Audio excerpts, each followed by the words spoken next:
2021년 1월 20일 수요 기도회를 시작하겠습니다. 다 같이 찬송가 453장 예수도 알기 원하네 찬양 다 같이 드리겠습니다. 예수도 알기 원하네 크고도 넓은 은혜와 대속해 주신 사랑을 간절히 알기 원하네. 내 평생의 소원 내 평생의 소원 대속해 주신 사랑을 간절히 알기 원하네. 성령이 스승 되셔서 진리를 가르치시고 거룩한 뜻을 깨달아 예수를 알게 하소서. 내 평생의 소원 내 평생의 소원 대속해 주신 사랑을 간절히 알기 원하네. 성령의 감화 받아서 하나님 말씀 배우니 그 말씀 안절안절이 내 맘에 교훈되도다. 내 평생의 소원 내 평생의 소원 대속해 주신 사랑을 간절히 알기 원하네. 예수가 계신 보좌는 영광에 둘려 있도다. 평화의 왕이 오시니 그 나라 왕성하도다. 내 평생의 소원 내 평생의 소원 대속해 주신 사랑을 간절히 알기 원하네. 오늘 주신 하나님 말씀을 같이 보겠습니다. 누가복음 7장 18절에서 35절까지 되겠습니다. 제가 말씀을 대신 봉독하겠습니다. 누가복음 7장 18절에서 35절까지입니다. 요한의 제자들이 이 모든 일을 그에게 알리니 요한이 그 제자 중 둘을 불러 주께 보내어 이르되 오실 그이가 당신이 오니까 우리가 다른 일을 기다리오니까 하라 하매 그들이 예수께 나아가 이르되 세례요한이 우리를 보내어 당신께 여쭈어보라고 하기를 오실 그이가 당신이 오니까 우리가 다른 일을 기다리오니까 하더이다 하니 마침 그때 예수께서 질병과 고통과 및 악귀 들린 자를 많이 고치시고 또 많은 맹인을 보게 하신지라. 예수께서 대답하여 이르시되 너희가 가서 보고 들은 것을 요한에게 알리되 맹인이 보며 못 걷는 사람이 걸으며 나병 환자가 깨끗함을 받으며 귀 먹은 사람이 들으며 죽은 자가 살아나며 가난한 자에게 복음이 전파된다 하라. 누구든지 나로 말미암아 실족하지 아니하는 자는 복이 있도다 하시니라. 요한이 보낸 자가 떠난 후에 예수께서 무리에게 요한에 대하여 말씀하시되 너희가 무엇을 보려고 광야에 나갔더냐? 바람에 흔들리는 갈대냐? 그러면 너희가 무엇을 보려고 나갔더냐? 부드러운 옷 입은 사람이냐? 보라 화려한 옷을 입고 사치하게 지내는 자는 왕궁에 있느니라. 그러면 너희가 무엇을 보려고 나갔더냐? 선지자냐? 옳다. 내가 너희에게 이르노니 선지자보다도 훌륭한 자니라. 기록된 바 보라 내가 내 사자를 내 앞에 보내노니 그가 내 앞에서 내 길을 준비하리라 한 것이 이 사람에 대한 말씀이라. 내가 너에게 말하노니 여자가 낳은 자 중에 요한보다 큰 자가 없도다. 그러나 하나님 나라에서는 극히 작은 자라도 그보다 크니라 하시니 모든 백성과 세리들은 이미 요한의 세례를 받은지라. 이 말씀을 듣고 하나님을 의롭다 하되 바리새인과 율법 교사들은 그의 세례를 받지 아니하므로 그들 자신을 위한 하나님의 뜻을 저버리니라. 또 이르시되 이 세대 사람을 무엇으로 비유할까? 무엇과 같은가? 비유하건대 아이들이 장터에 앉아 서로 불러 이르되 우리가 너희를 향하여 피리를 불어도 너희가 춤추지 않고 우리가 곡하여도 너희가 울지 아니하였도다 한과 같도다. 세례요한이 와서 떡도 먹지 아니하며 포도주도 마시지 아니하며 너희 말이 귀신이 들렸다 하더니 인자는 와서 먹고 마시며 너희 말이 보라 먹기를 탐하고 포도주를 즐기는 사람이요 세리와 죄인의 친구로다 하니 지혜는 자기의 모든 자녀로 인하여 옳다함을 얻느니라. 아멘. 오늘은 이 말씀 가지고 예수를 알자 하는 제목으로 말씀을 나누겠습니다. 어떤 분이 이런 말을 했습니다. 사람을 알려면 3년을 사귀어야 된다. 사실 평생 부부도 살아가면서 잘 서로 모르는데 3년을 사귄다고 알 수가 있을까요? 10길 물속은 알아도 한 길 사람 속은 모른다 하는 말이 있죠. 그래도 서로 알아가는 것이 필요하고 서로 알면 편해지고 서로가 성숙하게 되는 것입니다. 믿음의 성숙의 기본은 예수님을 아는 것입니다. 안다는 성경의 단어는 부부 사이 같은 친근한 관계를 의미하죠. 예수님을 안다는 말은 예수님과 친근한 관계를 말합니다. 예수님은 포도나무이고 나는 그의 가지입니다.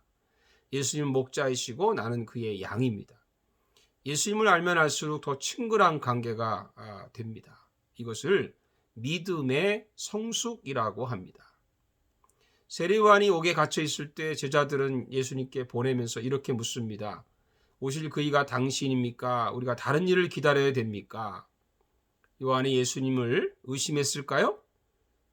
그는 이미 예수님이 하나님의 어린 양으로서 불과 성령으로 세례를 주실 그런 메시아라는 걸 알았습니다. 만일 그가 의심했다면 예수님이 여자가 낳은 자 중에 요한보다 큰 자가 없다라고 칭찬하지 않았을 것입니다. 의심보다는 제자들과 백성들을 위해서 다시 한번 확인해 주는 것입니다. 메시아가 맞습니까? 라는 질문보다는 당신은 누구십니까? 라는 질문이 맞습니다. 다시 말하면 예수님 당신이 메시아라면 더 알고 싶습니다. 메시아라는 것을 좀 우리에게 보여주십시오. 과연 예수님은 어떻게 대답을 하셨을까요? 예수님은 나는 메시아다 라고 대답하지 않았습니다. 대신에 놀라운 대답을 하십니다. 그것이 22절입니다. 예수께서 대답하여 이르시되 너희가 가서 보고 들은 것을 요한에게 알리되 맹인이 보며 못 걷는 사람이 걸으며 나병한 자가 깨끗함을 받으며 귀먹은 사람이 들으며 죽은 자가 살아나며 가난한 자에게 복음이 전파된다 하라. 이 말씀에서 예수님은 자신이 누구인지를 우리에게 분명하게 알려주셨습니다.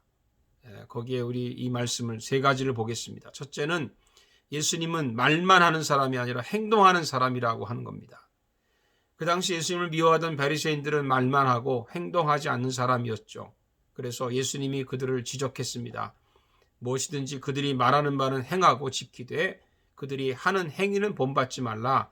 그들은 말만 하고 행하지 아니하며. 물론 말이 필요합니다.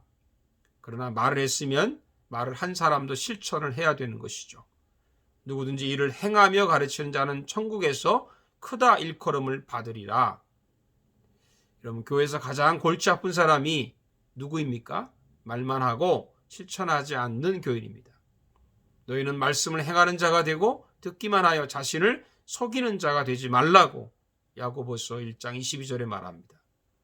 말만 많고 자신을 속이는 자가 되지 맙시다. 예수님처럼 말을 했으면 실천하고 행동하는 사람이 됩시다. 말만 하는 사람은 아직도 어린아이 같은 신자이고 행동하고 실천하려고 애쓰는 사람은 장성한 신자인 줄로 믿습니다. 두 번째는 예수님은 남을 위해 사랑으로 섬기는 사람이었습니다.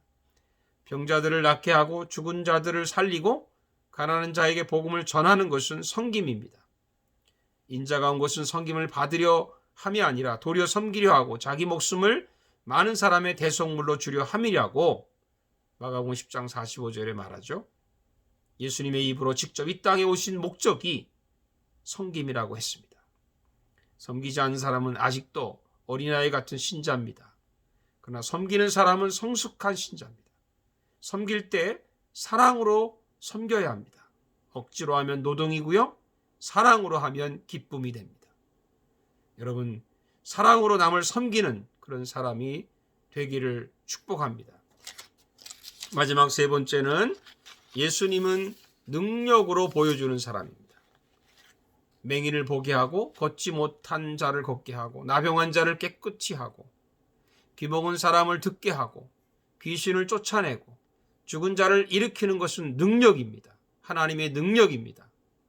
온 무리가 예수를 만지려고 힘쓰니 이는 능력이 예수께로부터 나와서 모든 사람을 낫게 함이로라.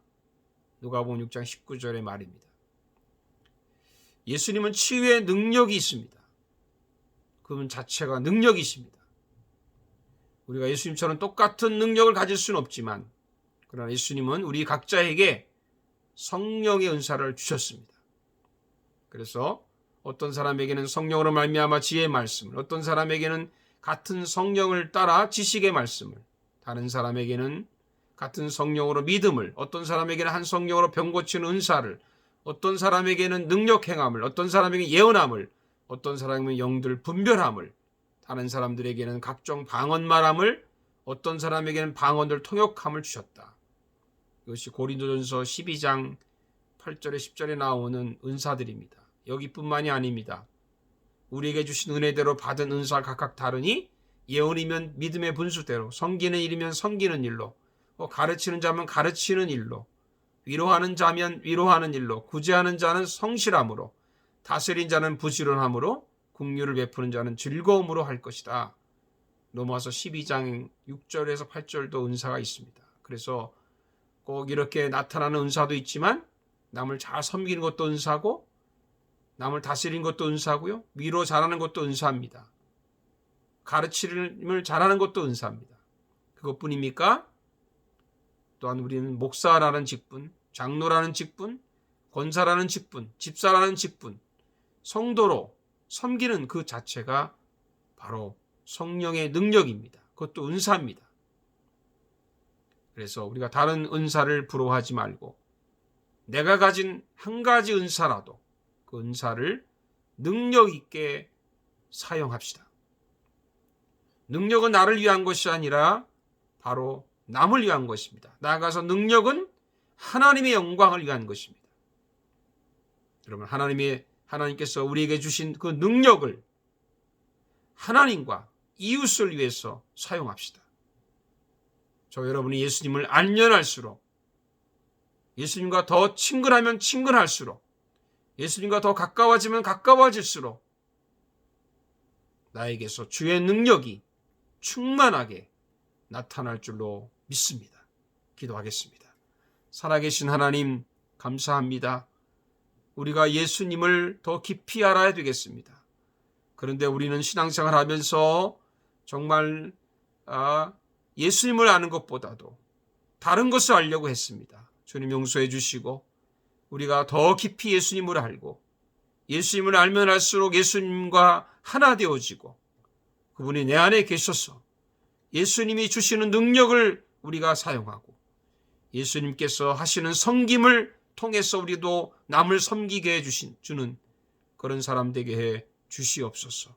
그래서 정말 하나님, 예수님만이 나의 삶의 모든 것이 되는 그런 삶이 되도록 축복해 주옵소서. 예수님의 이름으로 기도하옵나이다. 아멘. 주님 가르친 기도로 마칩니다. 하늘에 계신 우리 아버지여, 이름이 거룩히 여김을 받으시오며 나라에 임하옵시며 뜻이 하늘에서 이루어진 것 같이 땅에서도 이루어지이다. 오늘날 우리에게 일용할 양식을 주옵시고 우리가 우리에게 죄 지은 자를 사하여 준 것 같이 우리 죄를 사하여 주옵시고 우리를 시험에 들지 말게 하옵시며 다만 악에서 구하옵소서. 나라와 권세와 영광이 아버지께 영원히 있사옵나이다. 아멘. 할렐루야. 감사합니다. 여러분 또 주일날 뵐 때까지 주님 안에서 평안을 누리시기를 바랍니다. 감사합니다.